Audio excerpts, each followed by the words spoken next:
Hello students, स्वागत है आप सभी का आज के सेशन में। कैसे हैं सभी लोग? चलिए स्टार्ट करते हैं इस हफ्ते की पहली खबर को। और पहली न्यूज़ बच्चे आपकी स्पोर्ट्स से रिलेटेड है और नीरज चोपड़ा से रिलेटेड है। देखिए, नीरज चोपड़ा के बारे में पहली न्यूज़। भारत के नीरज चोपड़ा को प्रतिष्ठित अमेरिकी खेल पत्रिका का नाम क्या है? मैगजीन का नाम है track and field. Track and field news ने 2024 का सर्वश्रेष्ठ भाला फेंक खिलाड़ी चुना है। ठीक है, तो टाइटल याद रखना है। टाइटल किसे दिया गया है, किसके द्वारा दिया गया है। ठीक है, ये चीज़ें आपको याद रखनी है। और नीरज चोपड़ा के बारे में आप लोग जानते हैं बच्चे, 2024 में जो पेरिस ओलंपिक हुआ था वहाँ पे इन्होंने भारत को सिल्वर मेडल दिलाया था, है ना। तो इनकी जो उपलब्धि है उसे भी याद रखना। अगला जो है एक रिपोर्ट है। रिपोर्ट का नाम है United nation UN world economic situation and prospects 2025।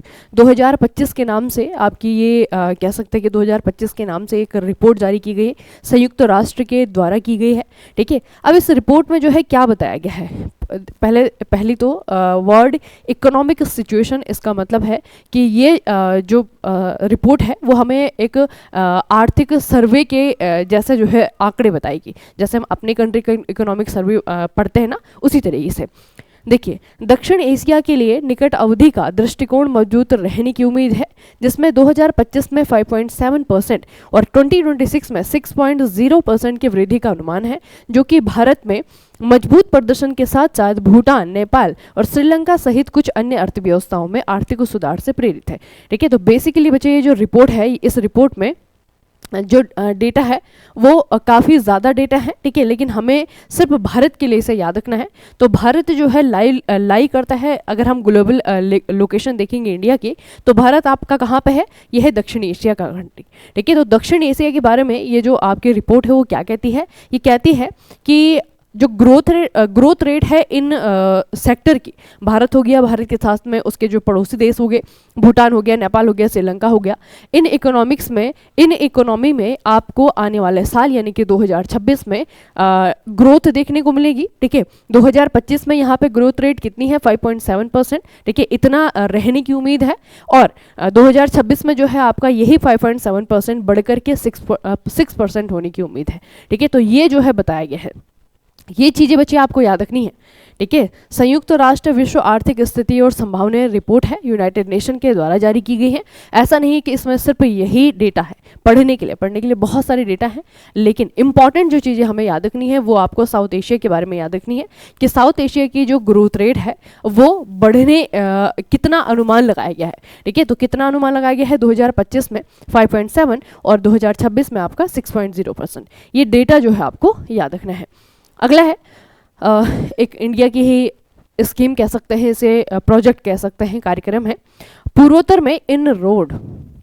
पूर्वोत्तर यानी कि जो नॉर्थ ईस्ट इंडिया है वहाँ पे एक प्रोग्राम चलाया जा रहा है, इसका नाम है इन रोड। इन रोड को अगर आप लोग पूरा देखेंगे तो Indian natural rubber operations for assisted development project. ठीक है, तो ये जो प्रोजेक्ट है ये नेचुरल रबर से रिलेटेड है।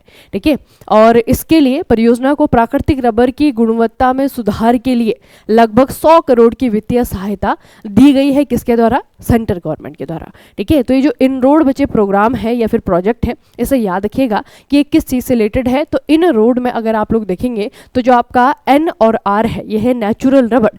ठीक है, तो जो प्राकृतिक रबर है इसकी जो क्वालिटी है, इसका जो प्रोडक्शन है, उसे किस तरीके से इन्हेंस किया जा सकता है, उसे किस तरीके से बढ़ाया जा सकता है, इससे रिलेटेड जो है आपकी एक प्रोजेक्ट है। ये भारत के जो नॉर्थ ईस्ट में जो राज्य है वहाँ पे इसे इम्प्लीमेंट किया गया है। और इसे वर्तमान में केंद्र सरकार ने कितने रुपए दिए हैं, कितनी फाइनेंशियल एड दी है? ये है आपका लगभग 100 करोड़ रुपए। ठीक है, तो ये चीज़ आपको याद रखनी है। अगला, इंदौर विश्व में अपनी तरह की पहली परियोजना है जिसमें कि टायर उद्योग रबर बागानों के विकास में प्रत्यक्ष योगदान दे रहा है। ठीक है, तो टायर उद्योग यानी कि बच्चे जहाँ पे टायर बनाए जाते हैं, ये जो इंडस्ट्री है, इस इंडस्ट्री का जो कच्चा माल है, रॉ मटेरियल है, वो कहाँ से आता है? वो आता है आपके रबर प्लांट से। ठीक है, तो जो ये टायर उद्योग है, ये टायर उद्योग बेसिकली अपना जो ग्राउंड लेवल है या फिर जो रॉ मटेरियल है उस पर काम कर रहा है, उसको डेवलप कर रहा है। ठीक है, और उसके लिए इन्होंने चुना है, ये जो स्कीम है, प्रोजेक्ट है, इसके लिए कौन सा वाला एरिया चुना गया है? भारत का जो उत्तर पूर्वी क्षेत्र है उसे चुना गया है। ठीक है, तो ये जो है आपका क्या है? अपनी तरह की ही पहली परियोजना है। उसके अलावा इसमें ATMA, अब ये ATMA क्या है? ऑटोमोटिव टायर मैन्युफैक्चरिंग एसोसिएशन, इसके 4 सदस्यों के द्वारा वित्तीय सहायता दी जाती है, जिसमें अपोलो है, सीएट है, जेके है और आपका एमआरएफ है। ठीक है, ये सारी की सारी कंपनियां बचे। ये आप जो एसोसिएशन देख रहे हैं ना, ऑटोमोटिव टायर मैन्युफैक्चरर्स एसोसिएशन, ठीक है, ये जो एक ग्रुप है, एसोसिएशन का मतलब है कि संगठन है, एक ग्रुप है, और इस ग्रुप में कौन कौन सी कंपनियां हैं जो कि टायर मैन्युफैक्चरिंग से रिलेटेड है।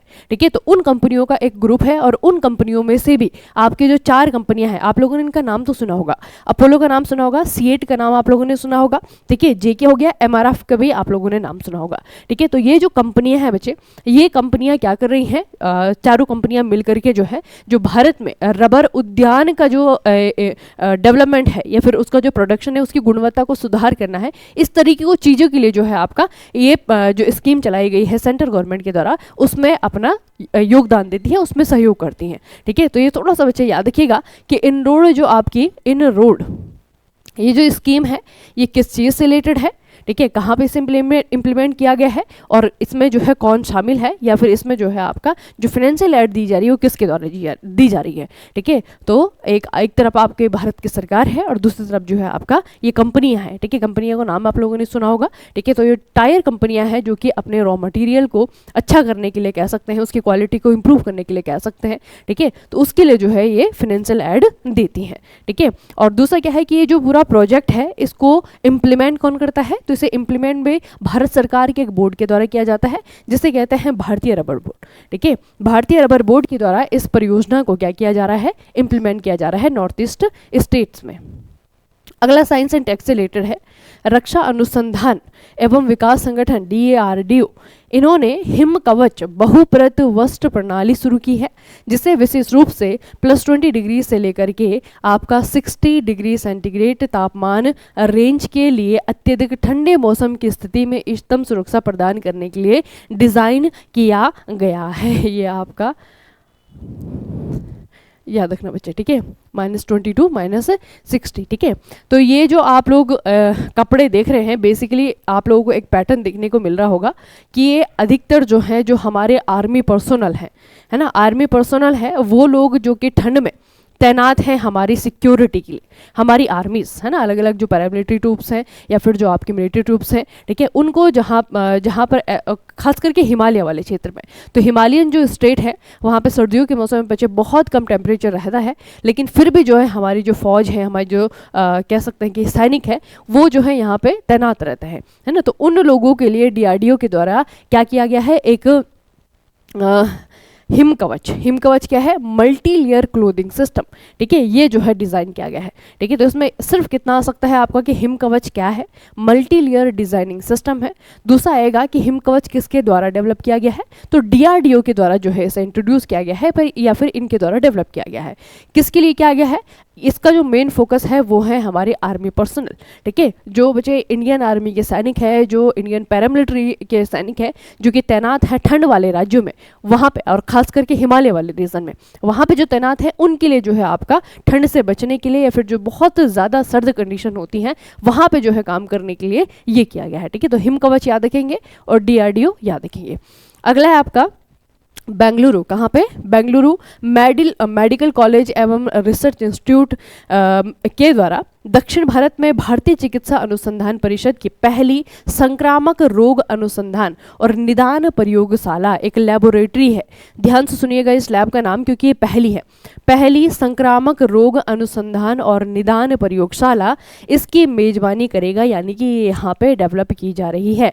याद रखना बच्चे, यह देश भर में स्थापित की जा रही 7 प्रस्तावित IRDL का एक हिस्सा होगा। ठीक है, अब ये IRDL क्या होती है, IRDL का मतलब क्या है आपका, IRDL बच्चे आपका किस प्रकार ये क्या चीज़ है, ये IRDL जो है ये एक प्रकार के रिसर्च सेंटर्स हैं। ठीक है, रिसर्च सेंटर है, लैब है, और इन लैब में किस चीज़ की अनुसंधान की जाती है, किस चीज़ का रिसर्च किया जाता है, तो ये है आपका इन्फेक्शियस डिजीज़। ठीक है, ऐसी बीमारियां जो कि फैलती हैं बहुत तेज़ी से, जैसे आपका कोविड था, जैसे अभी आपका HMPV आया है। ठीक है, तो वो बीमारियां जो कि संक्रामक हैं, संक्रामक होती हैं, उनको लेकर के जो है आपका रिसर्च लेबोरेटरीज हैं।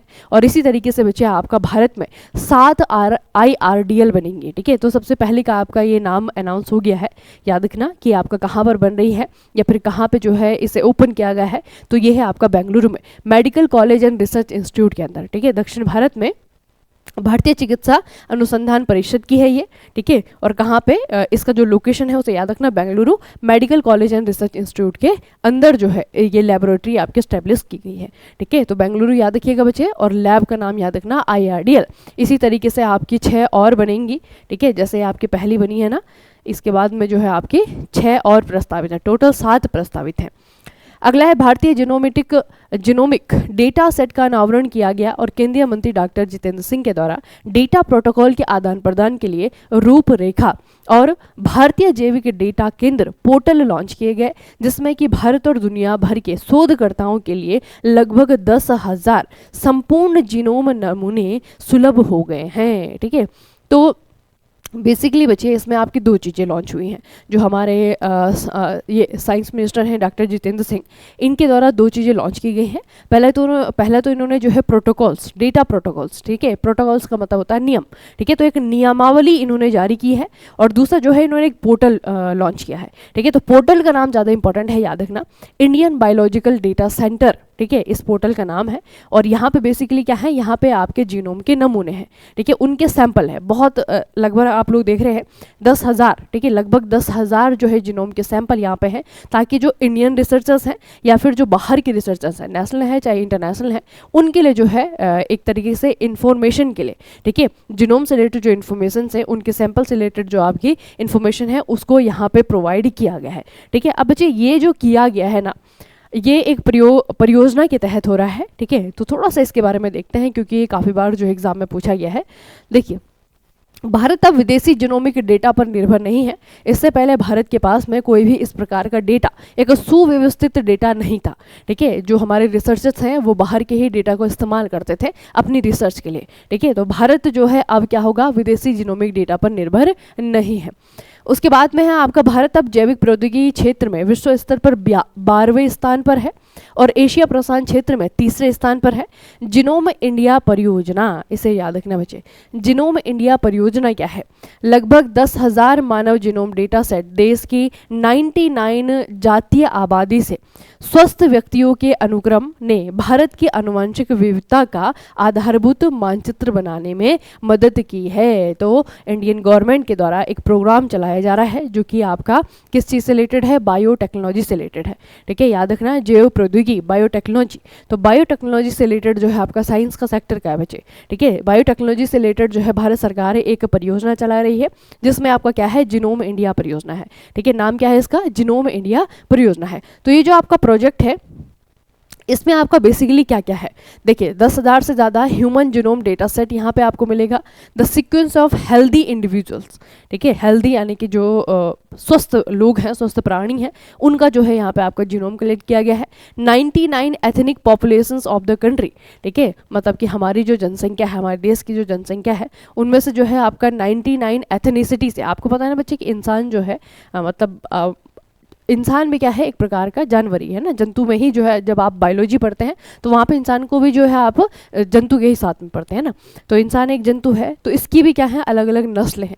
ठीक है, तो यहाँ पे क्या किया गया है कि अलग अलग एथनिक 99 एथनिक पॉपुलेशन के लोगों पे जो है आपका शोध किया गया, बेसिकली उनका जो जीनोम सीक्वेंस है उसको कलेक्ट किया गया है।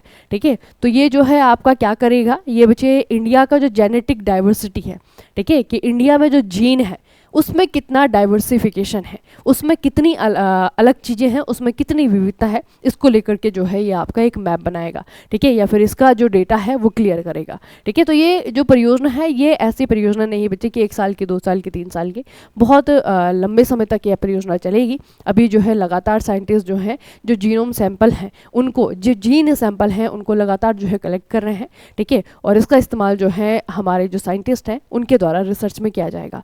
तो फिलहाल ये जो आपका जीनोम परियोजना है, इसी का एक हिस्सा है कि एक पोर्टल जो है लॉन्च किया गया है, जिसमें लगभग 10,000 जो इंडिविजुअल्स हैं उनका जीनोम सेट वहाँ पे प्रोवाइड किया गया है। ठीक है, अगला, ये जो पूरा प्रोग्राम बच्चे चलाया जा रहा है ना, जितना भी आप लोग देख रहे हैं जीनोम इंडिया परियोजना, ये किसके द्वारा चलाया जा रहा है? तो इसका नेतृत्व भारतीय विज्ञान संस्थान बेंगलुरु में, ठीक है, भारतीय विज्ञान संस्थान बेंगलुरु में मस्तिष्क अनुसंधान केंद्र के द्वारा किया जा रहा है और इसमें 20 संस्थान का सहयोग शामिल है, ठीक है। एक अकेला इंस्टीट्यूट इसमें काम नहीं कर रहा है, इसमें जो है लगभग 20 इंस्टीट्यूट के द्वारा इसमें सहयोग किया जा रहा है।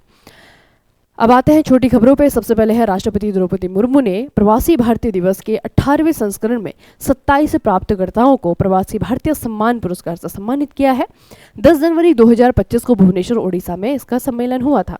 तो ये वाली न्यूज़ तो आपको मैं पहले बता चुकी हूँ, ठीक है, लेकिन अभी आपको क्या याद रखना है कि प्रवासी भारतीय सम्मेलन जब हुआ वहाँ पर एक पुरस्कार भी दिया जाता है, ठीक है। तो इस बार हमारी जो राष्ट्रपति हैं द्रौपदी मुर्मू जी, उन्होंने कितने लोगों को ये सम्मान दिया है? तो टोटल जो है आपके कितने लोग थे बच्चे यहाँ पे?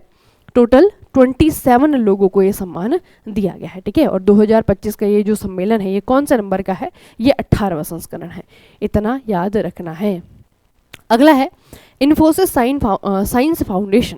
इन्फोसिस साइंस फाउंडेशन ने एक सम्मान समारोह के दौरान 6 लोगों को इन्फोसिस पुरस्कार 2024 प्रदान करके अनुसंधान और नवाचार में उत्कृष्ट उपलब्धियों का जश्न मनाया, ठीक है। तो इनोवेशन में बचे आपका, ठीक है, इनोवेशन में science and research and R&D में, रिसर्च एंड डेवलपमेंट में जो इन्फोसिस है, Infosys company, Infosys science foundation है, ये पुरस्कृत करती है उन लोगों को जो कि इस फील्ड में अच्छा काम करते हैं, ठीक है। तो पूरे के पूरे 6 नाम तो मैं आपको नहीं बताऊंगी, लेकिन इतना याद रखना है कि 6 लोगों को ये पुरस्कार दिया गया है, ठीक है। वैसे नीचे आपको याद रखना है कि सभी लिस्ट तो आपको याद नहीं करनी है, इतना याद रखना है कि प्रवासी भारतीय सम्मेलन जब हुआ था तो वहाँ पे कितने लोगों को सम्मानित किया गया था? वहाँ पे 27 लोगों को सम्मानित किया गया था और अधिकतर बच्चे जो है 27 लोग हैं वो जो है आपके NRIs हैं, ठीक है। तो जो इंपॉर्टेंट NRI होंगे, जब आप MCQ सेशन करते हैं ना सैटरडे वाला, वहाँ पे जो है इंपॉर्टेंट 1-2 नाम आएंगे, बाकी 27 आपको एज अ नंबर याद रखना है, ठीक है। सबके नाम नहीं याद रखने और आप रख भी नहीं पाएंगे, मुझे मालूम है। अगला है भारतीय रेलवे ने प्रयागराज में पेंट माई सिटी अभियान का आयोजन किया है। पेंट माई सिटी, आपको मालूम है प्रयागराज में महाकुंभ लगा हुआ है। इससे रिलेटेड न्यूज़ हम ऑलरेडी पढ़ चुके हैं और आगे भी बढ़ते रहेंगे, ठीक है। इससे रिलेटेड बहुत सारी न्यूज़ आएंगे बच्चे। तो अलग अलग इंस्टीट्यूट जो है अपनी अपनी तरफ से इस महाकुंभ को स्पेशल बनाने की तैयारी में लगे हुए हैं और इसी में आपका भारतीय रेलवे यानी कि इंडियन रेलवे भी लगा हुआ है।